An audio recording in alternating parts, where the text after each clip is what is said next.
ಸ್ಯಾಂಡ್ಲ್ವುಡ್ನ ನಟ ಮತ್ತು ನಿರ್ದೇಶಕರು ಎಸ್ ನಾರಾಯಣ್ ಅವರು ನಮ್ಮ ಜೊತೆಗಿದ್ದಾರೆ. ಮೊದಲನೇದಾಗಿ ಕೃಷ್ಣ ರುಕ್ಕು ಸೀರಿಯಲ್ ಈಗ ಇದೆ ಮಾರ್ಚ್ 9ರಿಂದ ತೆರೆಗೆ ಅಪ್ಪಳಿಸ್ತಾ ಇದೆ. ಸೊ ಮೊದಲನೇದಾಗಿ ಸರ್, ಈ ಒಂದು ಸೀರಿಯಲ್ನಲ್ಲಿ ಸೂರ್ಯಪ್ರಕಾಶ್ ರೋಲ್ ಮಾಡ್ತಾ ಇದ್ದೀರಾ. ಸೊ ಎಷ್ಟು ಸ್ಪೆಷಲ್ ಆಗಿರುತ್ತೆ ಸರ್?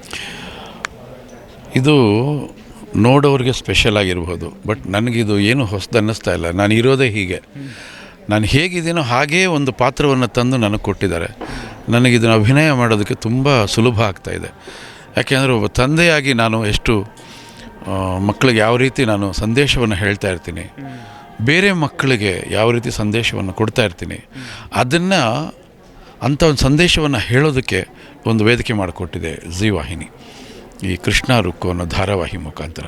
ಹಾಗಾಗಿ ನಂಗೆ ತುಂಬ ಸುಲಭ ಆಗ್ತಾಯಿದೆ ಸರ್. ಮಕ್ಕಳ ಜವಾಬ್ದಾರಿ ಜೊತೆಗೆ ಒಂದು ಸೊಸೆಯಂದರ ಜವಾಬ್ದಾರಿಯನ್ನು ಕೂಡ ಹೇಳಿದರು. ಸೊಸೆ ಸಂಸಾರದ ಸಾರಥಿಯನ್ನು ಒಂದು ಮಾತು ಹೇಳಿದ್ರು, ಅದು ಅಕ್ಷರಶಃ ಸತ್ಯ ಸರ್. ಹೌದು, ಖಂಡಿತವಾಗಲೂ. ಯಾಕೆಂದರೆ ಇವತ್ತಿನ ಪೀಳಿಗೆಯಲ್ಲಿ ಸೊಸೆಯಂದರು ಏನು ಮಾಡ್ತಿದ್ದಾರೆ, ಅವ್ರು ಯಾತಕ್ಕೆ ಮದುವೆ ಆಗ್ತಾರೆ ಅನ್ನೋದು ಗೊತ್ತಾಗಲ್ಲ ಅವ್ರಿಗೆ. ಏನಕ್ಕೆ ಮದುವೆ ಆಗ್ತಾರೆ, ಯಾಕೆ ಸೊಸೆಯಾಗಿ ಬರ್ತಾರೆ, ಅವ್ರ ಇಂಟೆನ್ಷನ್ ಏನು, ಯಾವ ಉದ್ದೇಶಕ್ಕೋಸ್ಕರ ಬರ್ತಾರೆ. ನೀವು ನೋಡ್ತಾ ಇದ್ದೀರಿ ಇವತ್ತು ಫ್ಯಾಮಿಲಿ ಕೋರ್ಟ್ಗಳಲ್ಲಿ ಎಷ್ಟು ಡಿವೋರ್ಸ್ ಕೇಸ್ಗಳಾಗ್ತಾಯಿದೆ. ಸೊಸೆಗೆ ಮತ್ತು ಅಳಿಯನಿಗೆ ಇಬ್ಬರಿಗೂ ಜವಾಬ್ದಾರಿ ಅನ್ನೋದಿತ್ತು ಅಂದರೆ ಫ್ಯಾಮಿಲಿ ಕೋರ್ಟ್ಗಳಲ್ಲಿ ಕೇಸ್ಗಳೇ ಬರೋದಿಲ್ಲ. ನೀವು ನೋಡಿ, ಒಂದು 25 ವರ್ಷದ ಹಿಂದೆ ಹೋಗಿ ಎಷ್ಟು ಡಿವೋರ್ಸ್ ಕೇಸ್ ಬರ್ತಾಯಿತ್ತು, ಇವತ್ತು ಎಷ್ಟಿದೆ, ಸಾಲ್ವ್ ಮಾಡೋಕ್ಕಾಗದೇ ಇರೋಷ್ಟಿದೆ. ಅಂದರೆ ನೀವು ಎಲ್ಲಿ ಯಾವ ದಿಕ್ಕಿನಡೆ ಹೋಗ್ತಾ ಇದೆ ಸಮಾಜ, ಮೊದಲು ಅರ್ಥ ಮಾಡ್ಕೊಳ್ಬೇಕು. ಸೊಸೆ ಅಂದರೆ ಒಂದು ಪರಿವಾರದ ಸಾರಥಿ ಆಗ್ತಾಳೆ ಅವಳು. ಯಾಕೆಂದರೆ ಒಂದು ಮನೆಗೆ ಬಂದಾಗ ಅತ್ತೆ, ಅವಳು ಅವರ ಅತ್ತೆನೋ ಅವರ ತಾಯಿನೋ ಹೇಗೆ ನಡೆಸ್ಕೊಂಡು ಬಂದರು ಅದನ್ನು ಮುಂದುವರ್ಸ್ಕೊಂಡು ಬಂದಿರ್ತಾಳೆ.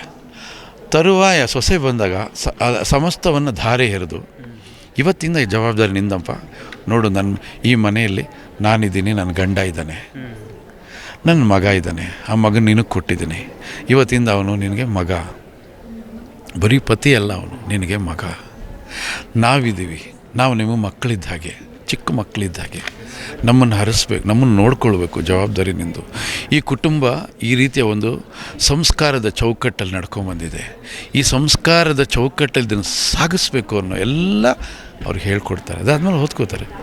ಆ ಮನೆಯಲ್ಲಿ ಕಷ್ಟ ಇದೆಯಾ, ಸುಖ ಇದೆಯಾ, ನೋವಿದೆಯಾ, ಅವಮಾನ ಇದೆಯಾ, ಎಲ್ಲವನ್ನು ಆಕೆ ಏನು ಮಾಡಬೇಕು, ಅವಳದೇ ರೀತಿಯಲ್ಲಿ ಅದನ್ನು ನಿಭಾಯಿಸುವಂಥ ಒಂದು ಪ್ರಯತ್ನ ಮಾಡಬೇಕು.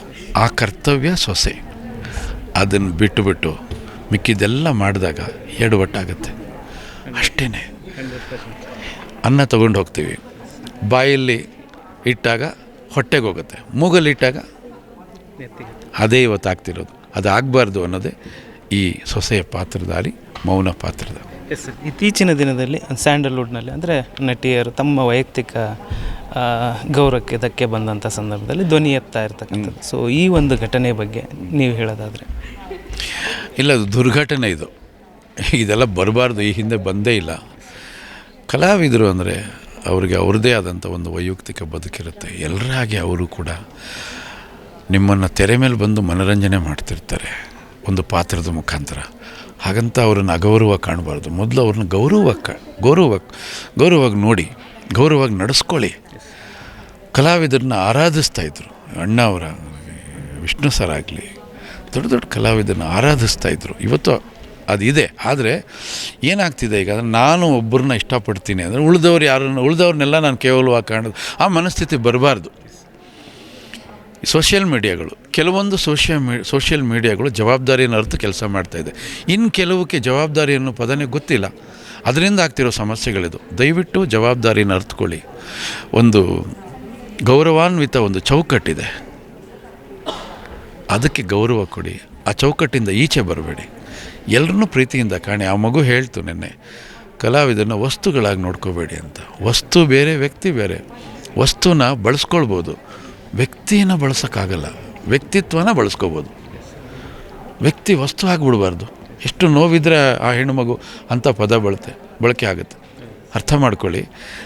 ನೀವು ಕೂಡ, ನಿಮ್ಮ ಸುತ್ತ ಕೂಡ ಹೆಣ್ಣು ಪರಿವಾರ ಇದೆ. ಒಂದು ತಾಯಿ ಹೊಟ್ಟೆಯಿಂದ ನೀವು ಹುಟ್ಟಿರ್ತೀರಿ, ಒಂದು ಹೆಣ್ಣನ್ನು ನೀವು ಮದುವೆ ಮಾಡ್ಕೋತೀರಿ, ಒಂದು ಹೆಣ್ಣಿಗೆ ತಮ್ಮನೋ ಅಣ್ಣನೋ ಆಗಿರ್ತೀರಿ. ನಾಳೆ ಇನ್ನೊಂದು ಹೆಣ್ಣು ಮಗು ನಿಮಗೆ ಮಗಳಾಗಿ ಬರ್ತಾಳೆ, ಒಂದು ಹೆಣ್ಣು ಮಗು ನಿಮ್ಗೆ ಸೊಸೆಯಾಗಿ ಬರ್ತಾಳೆ. ನೆನಪಿರಲಿ, ಇಲ್ಲಿ ನೀವೇನು ಅವ್ರಿಗೆ ಅವಮಾನ ಮಾಡ್ತಿರೋದು ನಿಮಗೂ ತಟ್ಟುತ್ತೆ. ನೆನಪಿರಲಿ, ಹುಷಾರಾಗಿ ಹೆಜ್ಜೆ ಇಡಿ.